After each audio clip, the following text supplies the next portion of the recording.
We have with us Professor Ved Prakash sir, Chairman, University Grant Commission. He has held eminent positions in a number of premier national and international organizations, including the Planning Commission. He is an authority in education in general and higher education in particular.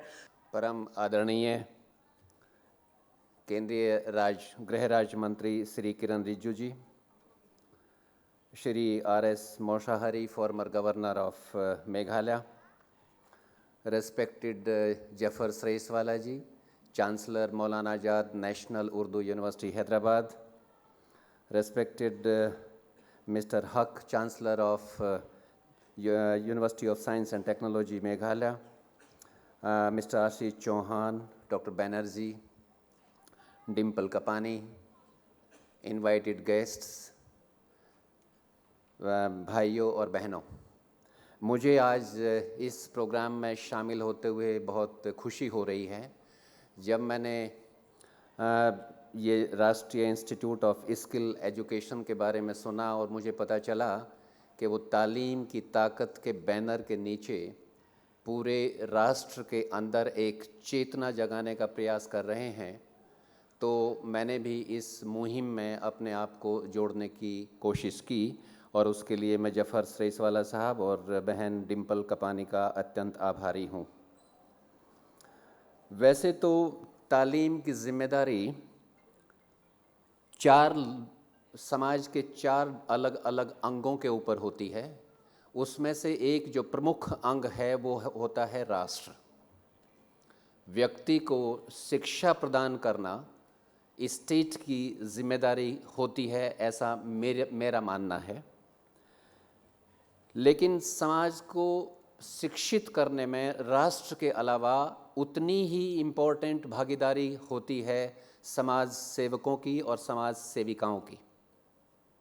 और हमारे देश के अंदर अत्यंत इस तरीके के उदाहरण हैं कि जो लोग वो अमर नहीं होना चाहते थे, लेकिन उन्होंने चूँकि एजुकेशनल इंस्टीट्यूशंस एस्टेब्लिश की तो उसके चलते वो अमर हो गए। चाहे वो जमशेदजी टाटा हों, जिन्होंने इंडियन इंस्टीट्यूट ऑफ साइंस की स्थापना की 1909 में, चाहे वो सर सैयद खान हो जिन्होंने अलीगढ़ मुस्लिम यूनिवर्सिटी की स्थापना की, चाहे वो ठाकुर रविंद्रनाथ टैगोर हों जिन्होंने शांति निकेतन की स्थापना की, चाहे वो पंडित मदन मोहन मालवीय हों जिन्होंने बनारस हिंदू यूनिवर्सिटी की स्थापना की। उनको लोग भूल नहीं सकते।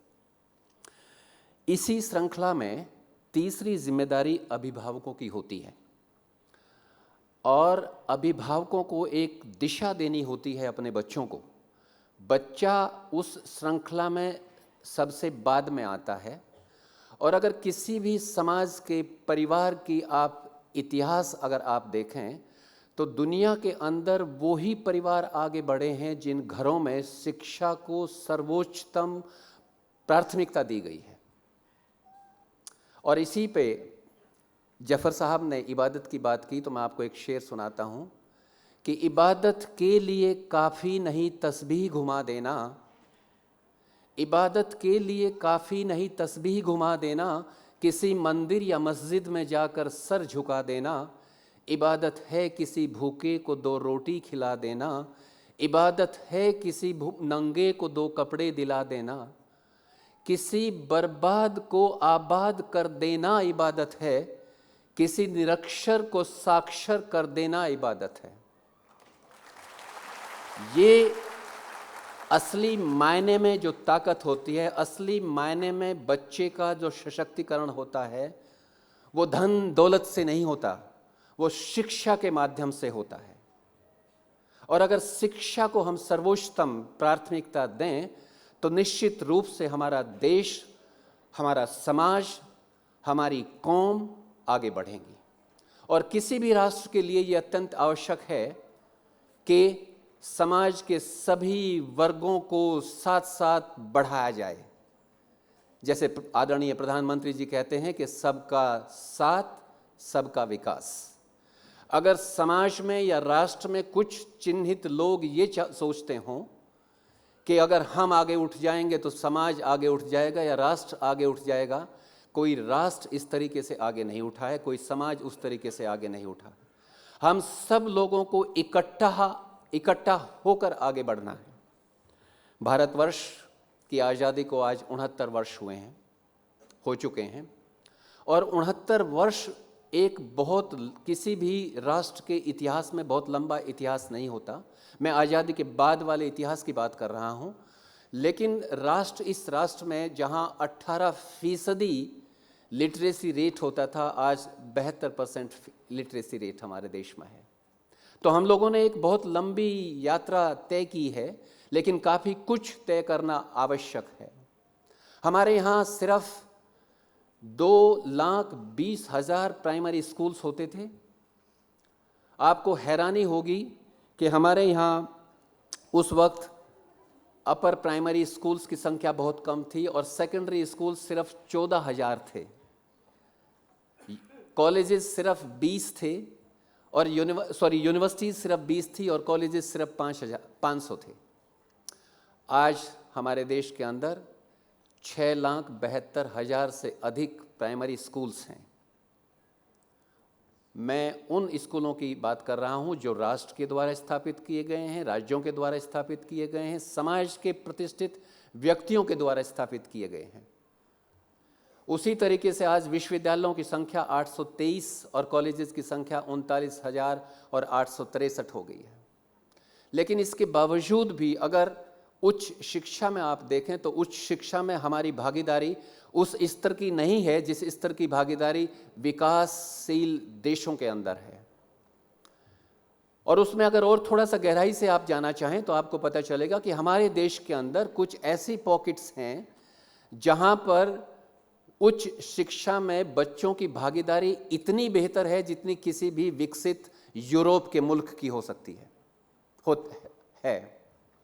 लेकिन हमारे देश के अंदर कुछ ऐसी भी जगह हैं जहां पर उच्च शिक्षा में हमारे बच्चों की भागीदारी 100 में से सिर्फ 7 बच्चे उच्च शिक्षा के अंदर प्रवेश पाते हैं। हमारे देश के अंदर ऐसी भी जगह हैं जहां पर 100,000 पॉपुलेशन हायर एजुकेशनल इंस्टीट्यूशंस की संख्या 42 के करीब है। लेकिन ऐसे भी राज्य हमारे देश के अंदर हैं कि जहां पर हायर एजुकेशनल इंस्टीट्यूशन पर 100,000 population is as low as 6। तो बहुत सारे रीजनल वेरिएशंस हैं। हम लोगों के लिए ये अत्यंत आवश्यक है कि शिक्षा को सुदृढ़ करने के लिए, अपने बच्चों को स्वावलंबी बनाने के लिए, उनका सशक्तिकरण करने के लिए जो एग्जिस्टिंग हमारे विश्वविद्यालय, महाविद्यालय हैं या इंटरमीडिएट कॉलेजेस हैं या स्कूल हैं, उनकी जो रेजिडुअल कैपेसिटी है उस कैपेसिटी को हम लोगों को यूज़ करना चाहिए और उसके लिए समाज को आगे बढ़कर आने की आवश्यकता है। हमें आवश्यकता है उन जगहों में जहां पर हमारा पिछड़ा हुआ समाज है और वहां एजुकेशनल इंस्टीट्यूशंस नहीं हैं, वहां पर हमें नए विश्वविद्यालयों, नए महाविद्यालयों और नए हायर सेकेंडरी स्कूल्स और प्राइमरी और अपर प्राइमरी स्कूल्स स्थापित करने की आवश्यकता है। मैं इसी राज्य की बात करूं, इसी राज्य में कोकराझार भी एक डिस्ट्रिक्ट है, इसी राज्य में कार्बी आंगलोंग भी एक डिस्ट्रिक्ट है, इसी राज्य में मोरीगांव भी एक डिस्ट्रिक्ट है। अगर आप वहाँ की विकास दर देखें और उसकी तुलना आप गुवाहाटी शहर के साथ करें तो आपको लगेगा कितना भारी अंतर है। तो हमें आवश्यकता है उन जगहों पर ध्यान केंद्रित करके शिक्षा को सुदृढ़ करने की, जिससे हम हमारे बच्चे मेन स्ट्रीम के साथ जुड़ सकें। मुझे एक चीज़ आपके सामने रखते हुए ये खुशी हो रही है कि यूनिवर्सिटी ग्रांट्स कमीशन की तरफ से हमने उच्च शिक्षा को वोकेशनल ओरिएंटेशन देने के लिए अथक प्रयास किए हैं और उसका फ़ायदा मैं चाहता हूं कि समाज के सभी वर्गों के अंदर जाना चाहिए, समाज को उसकी जानकारी भी मिलनी चाहिए। हम लोगों ने कम्युनिटी कॉलेजेस की स्थापना की है और कम्युनिटी कॉलेजेस 223 कम्युनिटी कॉलेजेस हम लोगों ने एस्टैब्लिश किए हैं। मैं यहाँ के लोगों को बताना चाहूँगा कि उसमें से 31 कम्युनिटी कॉलेजेस आसाम राज्य के अंदर स्थापित हैं और उन कम्युनिटी कॉलेजेस के अंदर हम 3 तरीके के प्रोग्राम चलाते हैं। अगर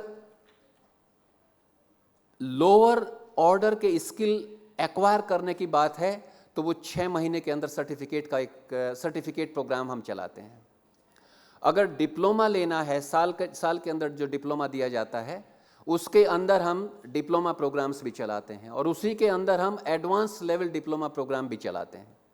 तो 3 तरीके के सर्टिफिकेट प्रोग्राम, डिप्लोमा प्रोग्राम और एडवांस लेवल डिप्लोमा प्रोग्राम्स इन जो ये 31 जो कम्युनिटी कॉलेजेस आसाम के अंदर हैं, और उन कम्युनिटी कॉलेजेस को हर एक प्रोग्राम के लिए 50 लाख रुपए की वित्तीय सहायता विश्वविद्यालय। ओके, इसके अलावा हम लोग बैचलर ऑफ वोकेशनल प्रोग्राम पहली दफ़े भारतवर्ष के अंदर वोकेशनल ओरिएंटेशन हायर एजुकेशन को देने के लिए हम लोगों ने बैचलर ऑफ वोकेशनल प्रोग्राम शुरू किए हैं, जिनकी संख्या आसाम के अंदर 13 है।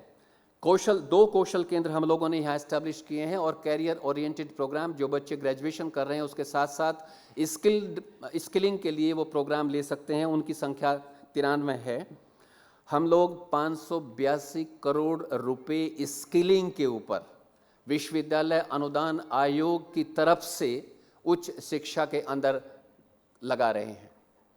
हम लोग चाहते हैं कि भारतवर्ष के प्रधानमंत्री की जो एक मुहिम है स्किल इंडिया की, उसको और बेहतर और सुदृढ़ करें। और चूँकि समय कम है, मैं फिर कभी आपसे बात करूंगा, लेकिन जाते जाते एक चीज़ और है, मैं आपको बताना चाहता हूं कि विश्वविद्यालय अनुदान आयोग की तरफ से हमने 5 residential coaching academies particularly for the children of the minority communities, particularly for the children of the scheduled caste, scheduled tribes, women के लिए मौलाना आज़ाद नेशनल उर्दू यूनिवर्सिटी हैदराबाद, अलीगढ़ मुस्लिम यूनिवर्सिटी अलीगढ़, जामिया मिलिया दिल्ली, जामिया हमदर्द और भीमराव अंबेडकर यूनिवर्सिटी, जिसमें वो ऐसे बच्चे जो यूनिवर्सिटी के अंदर एनरोल्ड नहीं हैं लेकिन वो वहाँ जाकर कोचिंग लेना चाहते हैं एंट्रेंस एग्जामिनेशंस के लिए, सर्विसेज में एंटर करने के लिए, चाहे वो स्टाफ सिलेक्शन कमीशन के द्वारा आयोजित सर्विसेज हों, चाहे वो बैंक्स के द्वारा आयोजित सर्विसेज हों, या वो नेट एग्जामिनेशन के लिए हों, उसमें फ्री कोचिंग हम लोग अवेलेबल कराते हैं। और अगर हमारे पास में डिमांड आती है तो हम कुछ और रेजिडेंशियल कोचिंग एकेडमीज़ स्थापित करने के लिए तैयार हैं। बहुत सारी फैसिलिटीज़ भारत सरकार ने हमारे समाज को उठाने के लिए बनाई हुई हैं। आवश्यकता है कि हम उसकी जानकारी अपने समाज को दें, अपने समाज को आगे बढ़ाएं और अपने राष्ट्र को सुदृढ़ करें। एक लास्ट में एक बहुत उम्दा शेर है, मैं सुना देता हूँ रिजू जी। एक ही हवा के झोंके थे, एक ही हवा के झोंके थे, अल सुबह अजब ता शाम अबद, जन्नत में उन्हीं से रौनक थी, दोज़ख उन्हीं से अजाब थे। Thank you very much.